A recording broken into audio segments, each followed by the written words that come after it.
Hello guys, வணக்கம். This is அன்பு சீலன். இன்னைக்கு நம்ம என்ன பார்க்க போகிறோம் அப்படின்னா, ஒரு ஃபால்ஸ் பிரேக் அவுட்டை எப்படி ஃபைண்ட் அவுட் பண்ணுறது, அதை ஆப்ஷன் செல்லிங்கில் கன்வெர்ட் பண்ணச்சா எந்த அளவுக்கு ப்ராஃபிட் இருக்கும் அப்படிங்கிறது தான் என்டையராக இந்த வீடியோவில் பார்க்க போகிறோம். பிகினராக இருக்கிறீங்க அப்படின்னா இந்த வீடியோ ஸ்கிப் பண்ணாமல் முழுமையாக பாருங்கள்.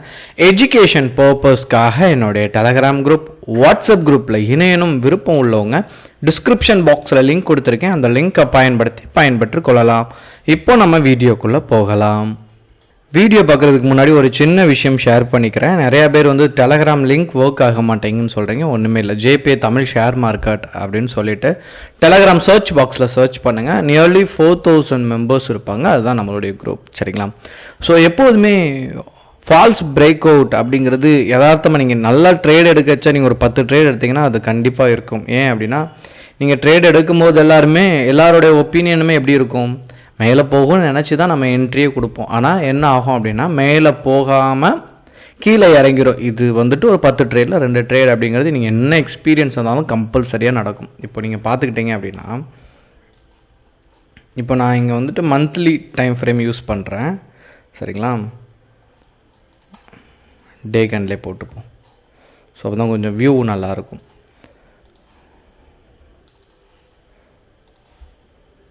ஸோ இப்போ நான் எடுத்துருக்குது பார்த்தீங்க அப்படின்னா FinNifty எடுத்திருக்கேன், சரிங்களா? இப்போது இதில் என்ன நடக்கும் அப்படின்னா, நிறைய பேர் என்ன நினச்சிருப்பாங்க அப்படின்னு சொல்கிறேன். எப்போதுமே ரெசிஸ்டன்ட் பாயிண்டில் ஒரு ரெட் கேண்டில் இருந்துச்சு, இதனுடைய லோவை பிரேக் பண்ணிடுச்சுன்னா எல்லோரும் என்ன பண்ணும், இந்த சைட் பாருங்கள், ஒரு ப்ராஃபிட் கிடச்சிருக்கும், சரிங்களா? இங்கே பிரேக் பண்ணும்போது ஒரு ப்ராஃபிட் இருக்கும், இங்கே பிரேக் அவுட் ஆகும்போது தொடர்ந்து சரியுங்கிறது தான் எல்லாரோடைய ஒப்பீனியனாகவும் கரெக்டாக இருக்கும். ஆனால் சில தருணத்தில் இந்த மாதிரி பிரேக் அவுட் ஆகி நம்ம புட் ஆப்ஷனை பை பண்ணியிருப்போம்.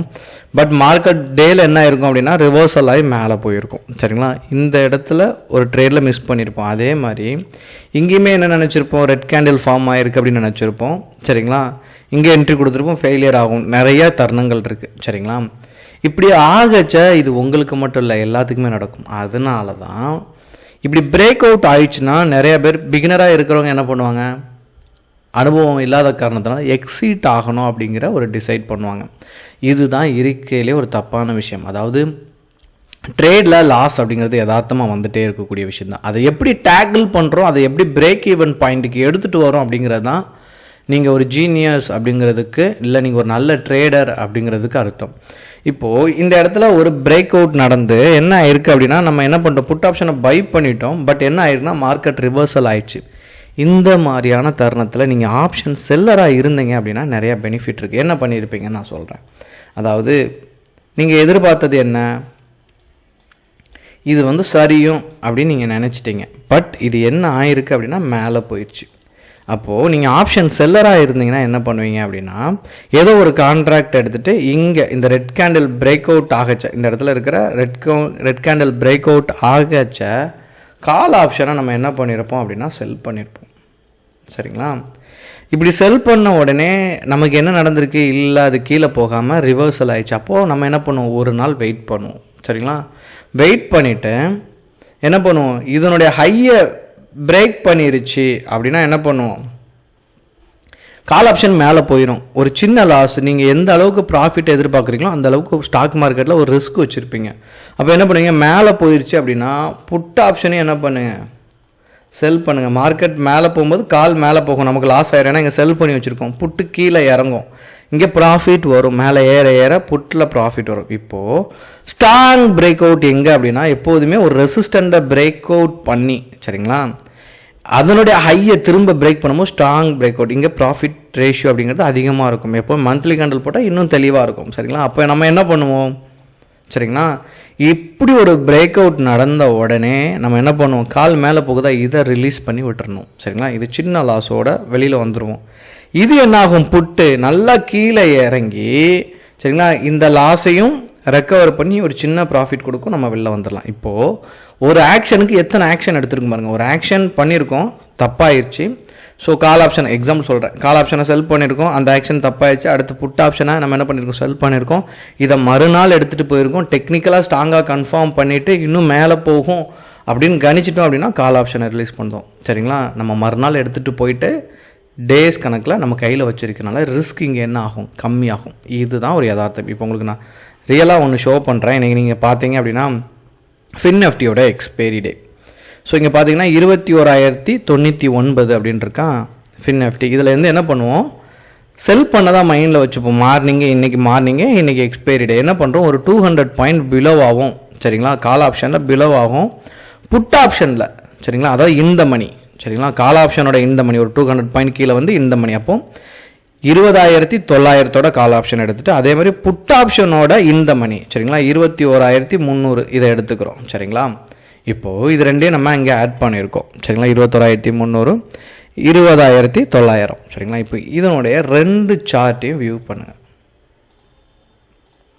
இப்போ நான் என்ன நினச்சிருக்கேன், இன்னைய மார்க்கெட்டை பொறுத்த மட்டும் எனக்கு வந்துட்டு தெரியும் இஸ்ரேலில் ஒரு ப்ராப்ளம் இருக்குது, நமக்கு வந்து என்னாகும் மார்க்கெட் சரியுங்கிறது தான் நிறைய பேரோட ஒப்பீனியன் சரிங்களா.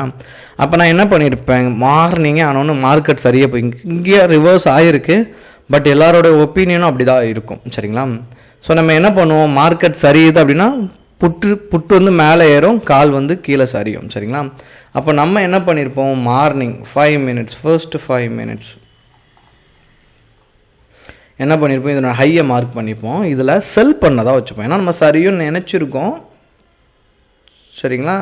அப்போ என்ன ஆகும், கால் சரியும் புட்டு வந்து மேலே போகும். ஆனால் நான் நினச்ச மாதிரி நடக்கலை சரிங்களா. என்ன பண்ணிட்டேன் அப்படின்னா, இல்லை மார்க்கெட் ரிவர்ஸ் ஆகிட்டு அப்படின்னு நீங்கள் ஃபைண்ட் அவுட் பண்ணிட்டீங்க அப்படின்னா அதே 5 minutes போட்டுட்டு புட் ஆப்ஷனோட சரிங்களா முதல் 5 minutes நம்ம என்ன பண்ணிட்டோம் அப்படின்னா செல் பண்ணதாக வச்சுப்போம். இப்போ நீங்கள் பார்த்துட்டிங்கன்னா செல் பண்ணியிருந்தால் கீழே இறங்க நமக்கு என்ன வந்திருக்கும் அப்படின்னா ப்ராஃபிட் வந்திருக்கும்.